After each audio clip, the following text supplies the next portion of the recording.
Maya Angelou, the famous American poet, had said, "Love recognizes no barriers. It jumps hurdles, leaps fences, penetrates walls to arrive at its destination full of hope.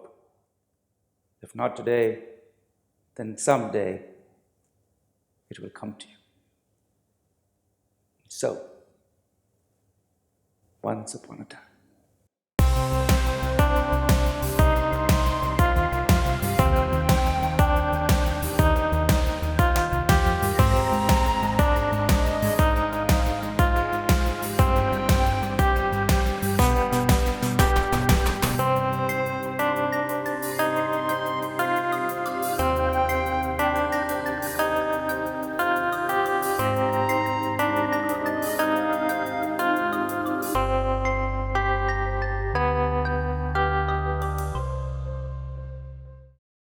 Rob was only 21 when everything in the world went instant. Instant gratification was the most marketable commodity, and strangely, amongst the first things to go instant was food. They called it fast food. For a loner like Rob, fast food made the whole meal effort more bearable. It was a Saturday night and Clockwork Orange was playing at the Odeon. Clockwork Orange had to be seen. It was a message from heaven for cinema buffs. Rob made the pilgrimage and immersed himself in Kubrick's classic. It was late in the evening when he stepped out of the magical darkness into the real world. Spring was in the air. The night was making way for more daylight, and Rob decided it was going to be the pizza kind of fast food that would fill his stomach. Marcy's Pizzeria played some fabulous Depeche Mode, making it a clear choice for the evening. He did not see her clearly at first. She was standing with the menus in her hand, looking at a couple of bills. She must have sensed someone standing behind her, which was probably why she turned around with a ready smile on her face. Rob had never seen someone as beautiful as her. She had large, light brown eyes, made to look prettier with the use of a simple liner. A straight nose and perfect red lips added to the perfectness of what destiny had planned for her face. A creamy complexion and curves to die for.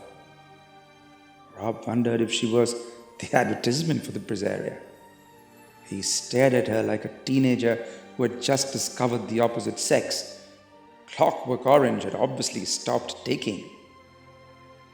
She let him finish staring with a patient smile and waited for him to come back from his round trip to that man place in his head. Then she showed him to the table and asked him if he wanted to have anything to drink. She did notice that Rob was looking at a name tag that announced her name to be Anna. It was with great effort that Rob managed to order his pizza. With greater effort, he managed to eat it. And no amount of effort could make him ask for the check. And yet he had to. It was a done thing. People usually left after they ate, and when you had waited around for an hour after you'd finished eating, you had no more excuses. He was back the next day and asked her if she would like to sit at the table and eat with him. Anna told him politely that she worked at the pizzeria. She was a stewardess, and she was not allowed to eat with the patrons. She was touched that he would inquire, and that he should be so thoughtful. It was evening again, and Rob was back. Anna was beginning to see that Rob was completely besotted. She would have to tell him the truth. Rob asked her out, and she told him that she would see him after the pizzeria shut down close to midnight. From the window of the pizzeria, she could see Rob wait for her. It was 4 hours before she could meet him. And for 4 hours, Rob stood under the street light waiting for her. Then they went to a bar close by. Rob blabbered on like a schoolboy who had found his first friend ever. He had been friendless and he had so much to share. After a polite drink, Anna broke the sad news to him. She told him that she was married. It broke her heart to see the tears flow out of Rob's eyes. He was devastated. Anna had never seen love like that. She was choked with as much pain as Rob.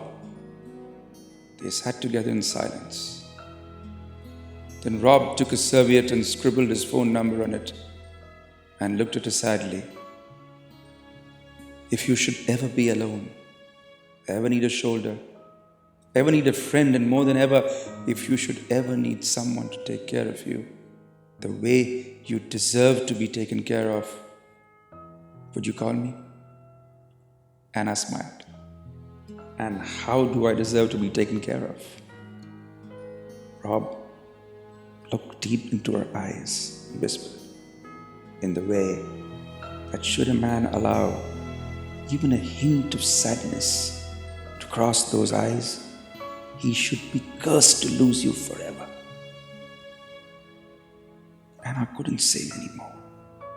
She just took the serviette and left the bar. Anna never called Rob, and Rob grew up to think how stupid he was. How stupid that he expected her to call. He became a writer of great repute, wrote wondrous books, won many an accolade. But through all that, he never forgot the beatific face that he had seen at Marcy's Pizzeria. It was about 2 weeks past his 62nd birthday when his assistant announced a young man at his office. The young man had an envelope with him. Rob asked the young man who he was, but the young man was not forthcoming. He handed Rob the envelope and said, "My mother died last Thursday. She left this for you." Even before Rob could open the envelope, the young man had left his office. On the envelope was written just one word, Rob. When he opened the envelope, he found the serviette with an old telephone number of his scribbled on it in his own handwriting. He recognized the serviette immediately, and he knew who it was from. Behind the very same serviette was written a note for him. "Dear Rob, I looked at this serviette every day of my life. This paper napkin told me that there was a Rob out there who loved me like no one else could ever. This paper napkin made it possible for me to live through all these years. If this serviette has reached you, then I am dead, and I have no commitments anymore. I have finally dialed your number. I love you." Rob sat down and closed his eyes. A girl with menus in her hand turned around and looked at him with a smile.